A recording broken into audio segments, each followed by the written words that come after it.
Hello नमस्कार, मैं हूं आशीष और मैं आपका वेलकम करता हूं इंडिया फर्स्ट पे। यूनुस का टिकटॉक शुरू हो चुका है। बांग्लादेश से बहुत सारी इनसेन इमेजेस आ रही हैं। बांग्लादेश के मल्टीपल पार्ट्स में इमरजेंसी पावर्स लगा के मैसिव क्लैंप डाउन ऑपरेशंस चलाया जा रहा है।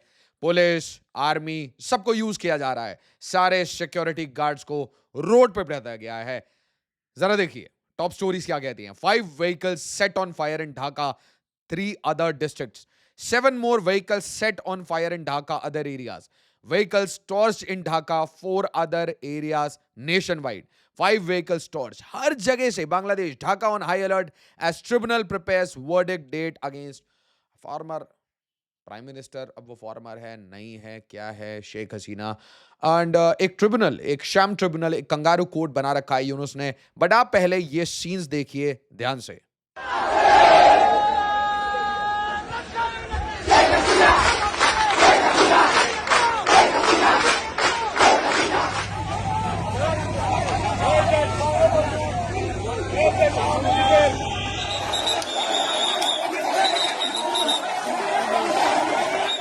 सो अपेरेंटली बांग्लादेश को अब चेंज चाहिए। बहुत टाइम हो गया मोहम्मद यूनुस का सारा ड्रामा, शगुफा, ये वेस्टर्न फॉर्म ऑफ डेमोक्रेसी, ये सब कुछ धरा का धरा रह गया। और यहां पे अब वो लोग स्ट्रीट पे उतर के कह रहे हैं कि भाई ये इस्लामिक रेडिकलाइजेशन फैलाने के अलावा मोहम्मद यूनुस ने कोई डेवलपमेंट नहीं किया।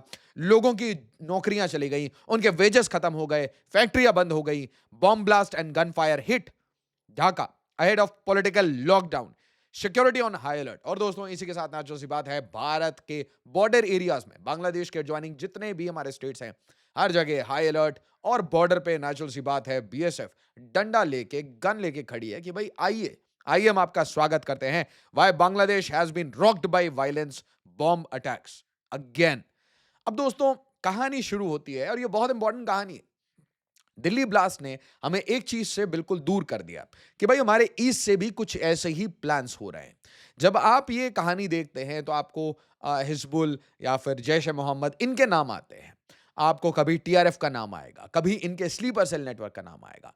बट एक सबसे बड़ी, मैं कहूंगा भारत के अंदर दीमक की तरह, बांग्लादेशी और रोहिंग्या बैठ के पल रहे हैं और ये भारत को अंदर से डिस्टेबलाइज कर रहे हैं। और ये टिकिंग टाइम बॉम्ब्स हैं और ये आपके डिस्ट्रिक्ट में है, आपके स्टेट्स में है। आपको ये सारी बातें पता है कि बिल्कुल आपके आस पड़ोस में ये ठेला खोमचा लगा के आज पैसे बना रहे हैं। बट इनकी जो, मैं कहूंगा इनका जो हार्ट है वो कभी भी भारत के साथ नहीं है। इनके ये सो कॉल्ड स्टूडेंट प्रोटेस्टर्स ने ये बैकग्राउंड में जो इमेज आपको दिख रही है, जिसमें बिहार, झारखंड, उड़ीसा, भारत का पूरा नॉर्थ ईस्ट सबको इंक्लूड करके इन्होंने ग्रेटर बांग्लादेश का मैप बनाया। और इनका ये टट्टू, ये पिताजी है इनका, यूनुस। यूनुस क्या करता है, फिर से एक डिस्टॉर्टेड मैप प्रेजेंट करता है। किसे? पाकिस्तान आर्मी का एक जनरल आता है, उसे ये डिस्टॉर्टेड मैप देता है, इंडिया इस पे आपत्ति जलाता है। इसके बाद ये तुर्की के साथ भी करता है। इसके बाद ये सेम हरकत कनाडा के साथ करता है। भाई इसे जाकिर नाइक को बुलाना था, तो मोहम्मद यूनुस के साथ ट्रीटमेंट तो होना ही था। अच्छा, यूनुस को लग गया कि भाई देखिए ये सारे मैप वैप देने से उसकी पॉपुलैरिटी बढ़ जाएगी और लोग उसे एक परपेचुअली में, बिल्कुल परपेचुटी में एक मुनार्क घोषित कर देंगे। वो सऊदी अरेबिया में जैसे किंग वगैरह होते हैं, वैसे ही भाई एक किंग ऑफ बांग्लादेश बन जाएगा। बट जूते पड़ेंगे पूरे बांग्लादेश से, बांग्लादेशी लोगों से, खुद बांग्लादेश के अंदर और पूरी दुनिया में। और साथ ही साथ ये भूलिए मत कि पड़ोस में इंडियन नेवी है, जो कि एक्चुअल में गार्डियन ऑफ बांग्लादेश है। ओशन तो है ही, बट गार्डियन ऑफ बांग्लादेश सिर्फ एक पावर है, that is the Indian navy. वैसे त्रिशक्ति कोर इसको इग्नोर मत करिए। We do not think that we are guardians, we just cut Bangladesh. हम केक काटने के काम आते हैं। तो आप चीजें समझिए। वीडियोस की नोटिफिकेशन आपको नहीं मिलती, इसके लिए वीडियो को ज्यादा से ज्यादा लाइक और शेयर करिए। साथ ही साथ नोटिफिकेशन मिल जाए इसलिए आरएसआई चैनल को ज्वाइन कर लीजिए, इंडिया फर्स्ट बाय आशीष मालविया। नहीं तो आप टेलीग्राम पे हैं तो टेलीग्राम में हमारा ग्रुप ज्वाइन कर लीजिए, चैनल ज्वाइन कर लीजिए। नहीं तो व्हाट्सएप में सपोर्ट करना चाहते हैं भारत फर्स्ट, इंडिया फर्स्ट को, तो जरूर करें।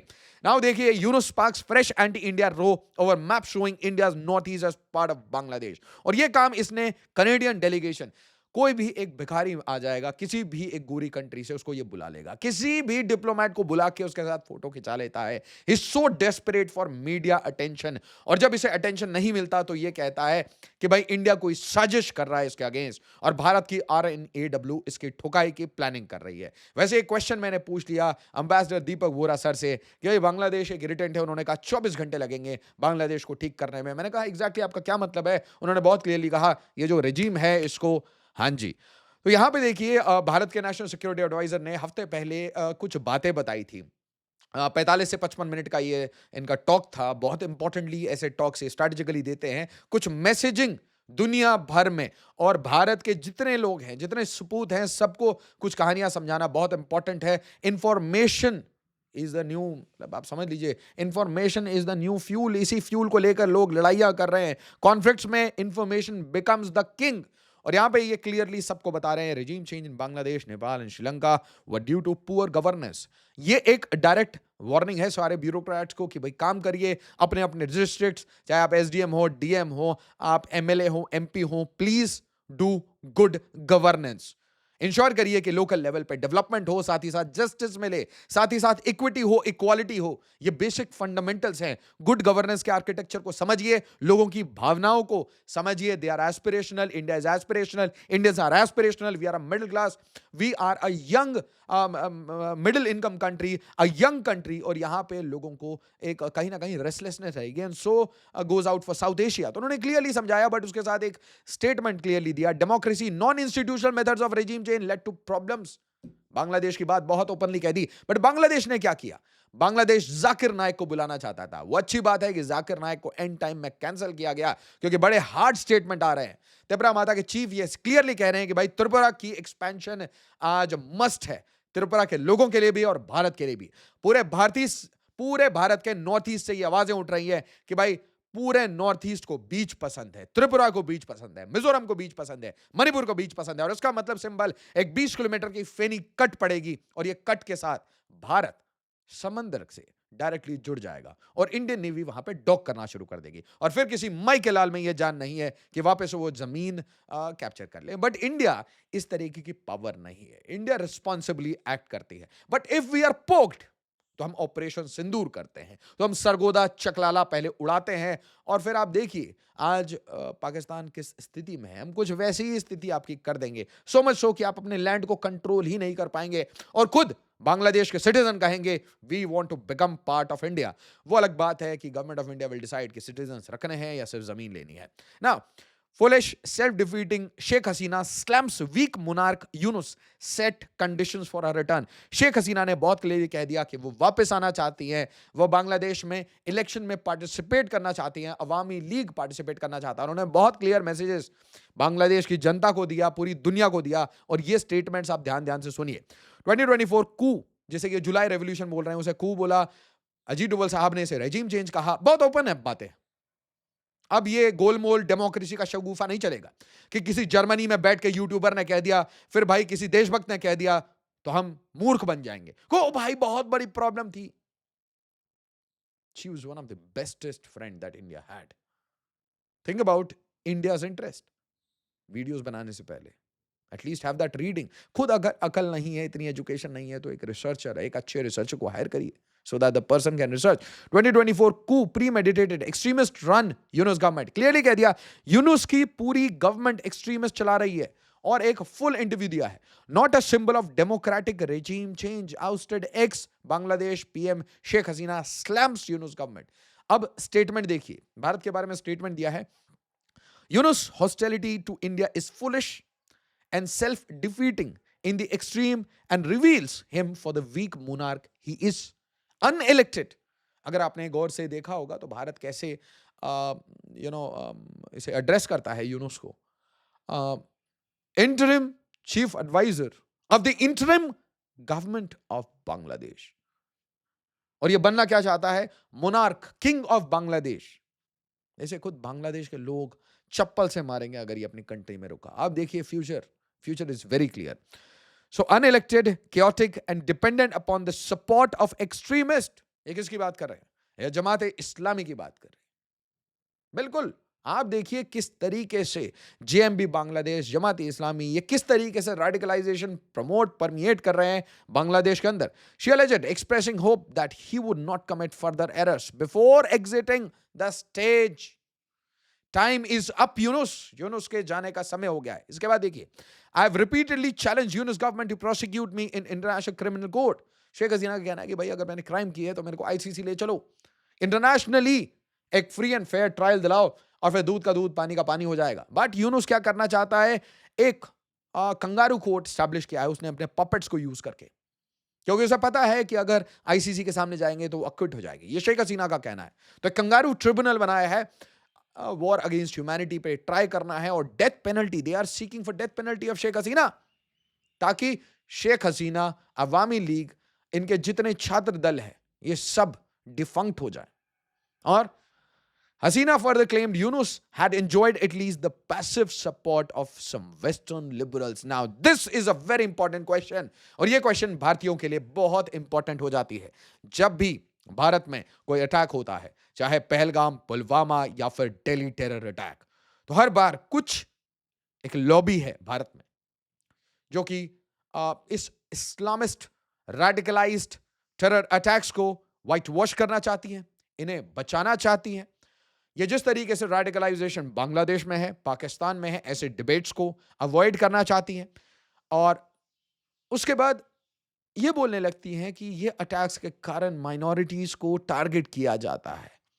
बट इनको कभी ये नहीं दिखता कि मेजॉरिटी को हर दिन टारगेट किया जाता है थ्रू दीज टेरर अटैक्स। धमकी दी जाती है कि भाई आप अपने परिवार के साथ कश्मीर ना घूमें, आप पुलवामा नहीं जा सकते, आप पहलगाम नहीं जा सकते। These are warnings, star warnings to the majority.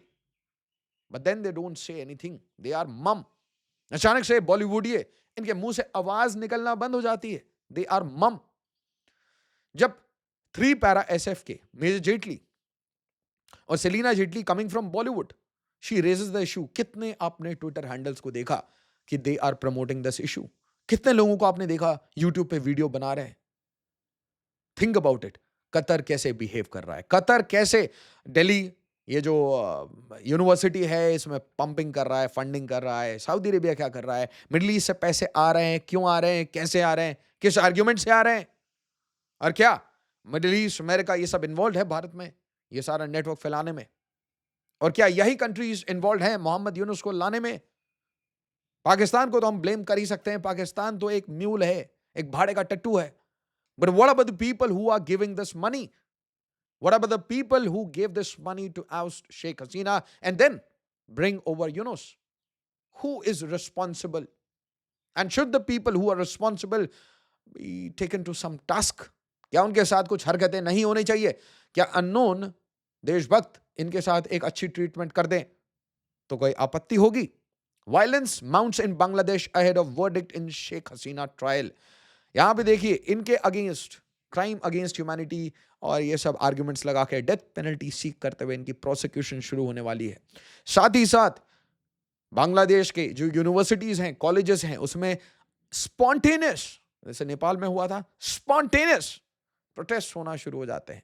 You know why? क्योंकि फिजिकल एजुकेशन को, पीटी क्लासेस को, म्यूजिक क्लासेस को, बैंड्स को, इसे बैन कर दिया गया है। फर्स्ट पोस्ट लिखता है नवंबर 7, 2025 को, are music and PT un-Islamic how Bangladesh government ban on teacher has triggered protest in Dhaka. तो पॉइंट ये है कि कुछ गोरे लोग, कुछ लिबरल्स, वो लिबरल्स भारत में भी हैं, वो चाहते हैं कि इसी टाइप की इस्लामिक रेडिकलाइजेशन बांग्लादेश में फैले, भारत में फैले, पाकिस्तान में फैले। I don't know why. जब भी कोई टेरर अटैक होता है ये डिफेंस करते हैं लोग, और जब फाइनली इनके चोजन पपेट्स पावर में होते हैं तो ये कंट्री को रूइन की तरफ ले जाते हैं अगले 10 से 20 साल, और कंट्री बर्बाद हो जाती है। बट मजे की बात यह है, लिबरल्स की नानी अल जजीरा क्या कह रहा है? New rulers, old killers. Qatar highly conservative, highly radicalized, terror funders, उसका funded media Al Jazeera liberal है। What a dichotomy of geopolitics, these are games. और इसीलिए लोग फेस वैल्यू पे आर्टिकल्स को लेने लगते हैं। इसीलिए लोग पॉडकास्ट को समझते हैं कि वो पॉडकास्ट हो गया, wow such a funny story, दो चार गालियां दे दी, wow such a crazy story. Actually में पॉडकास्ट क्या है? पीआर बनाने का, अपनी ब्रांड बिल्डिंग एक्सरसाइज बना रखी है लोगों ने। No honest podcast, no honest issues, comedy चल रही है, एंटरटेनमेंट चल रहा है। मीडिया में जो आर्टिकल्स लिखे जाते हैं, ग्लोबल मीडिया में, टीआरटी वर्ल्ड क्यों लिखता है कश्मीर के ऊपर? क्यों उसे लिखता है आजाद कश्मीर? क्यों ऐसे शब्द यूज किए जाते हैं? क्योंकि इंडिया के साथ रिलेशन अच्छे नहीं है। क्यों हम तुर्किश नेशनल डे को बॉयकॉट करते हैं? क्यों हम अर्मेनिया के साथ बात करते हैं? क्यों अजरबैजान सपोर्ट करता है पाकिस्तान को तुर्की के साथ काम करते हुए? ये सारी कंट्रीज क्यों काम कर रही हैं एक साथ? So call a spade a spade. New rulers, old killers, Bangladesh extrajudicial death mounts under Yunus. अब एक बात बताइए, क्या आपको लगता नहीं है कि खुद लिबरल्स अब यूनुस को डिफेंड नहीं करना चाहते? उनका काम हो चुका है। यूनुस अपना बैग पैक करके निकलने वाला है। बट दोस्तों, ये भारत के लिए अच्छी खबर नहीं है। आप पूछेंगे क्यों? जितने देर यूनुस रहेगा, उतना इंटरनल एक्शन भारत में होगा, उतनी अच्छी सफाई भारत के अंदर चलेगी। Yunus is a stark and a grim reminder to all the leaders of India कि भाई they are not doing a good job. In last 70 years, how have we tolerated the Bangladeshis and Rohingyas? And why have we given them the space to change our demography? हम उनको उनके घर छोड़ के क्यों नहीं आते? और अगर ये हमें आंख दिखाते हैं, तो हमने इनके ऊपर ड्रोन और ब्रह्मोस क्यों नहीं मारा? These are questions जो एक good boy India image maintain करने वाले लोग जरूर दे सकते हैं आज। ये एक यंग, रेस्टलेस, एनर्जेटिक, काफी एस्पिरेशनल भारत है। इसे आंसर्स भी चाहिए और इसे सॉल्यूशंस भी चाहिए, और इन सॉल्यूशंस को मिलने के बाद उसे एग्जीक्यूट भी करना है अपनी आंखों के सामने। पीओके लेना है तो एक डेडिकेटेड टाइमलाइन में लेना है, स्टेटमेंट्स नहीं देने। वीडियो को लाइक, शेयर और सब्सक्राइब जरूर करिएगा। एज ऑलवेज, जय हिंद, जय भारत।